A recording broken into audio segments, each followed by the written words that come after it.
to lock everyone down is to basically say, well, we didn't take the measures that would have been necessary beforehand. We were worried about a pandemic for 2 decades, did nothing about it, and now it's happening, and that a lockdown is the only possible response. Well, maybe now it is because the preparations weren't made beforehand, but that doesn't mean if governments had started responding to it earlier, that maybe lockdown wouldn't be necessary to the same degree that it is now. Yeah, I mean, it is quite striking how the only two options which have been rendered possible are either lockdown or herd immunity, both of which are not really collective. The lockdown, as you said, it is a weird way of basically saying, okay, we're going to impose these rules, and then whatever happens is your fault because you haven't been following. Herd immunity is collective, though. I mean, by definition.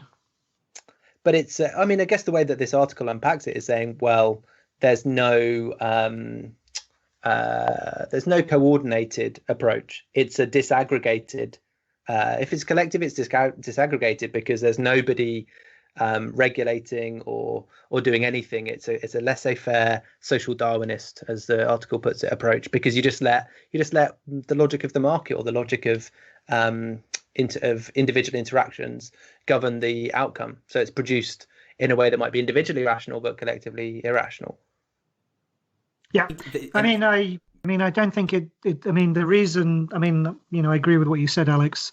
That lockdown is also a sign of, and I think much more, in fact, a sign of political irresponsibility, and also, like you say, effectively locking, to coin a phrase, locking into place a system for 20 years, which has been founded on reorganizing health systems along market lines, as well as stripping back public investment in all sorts of infrastructure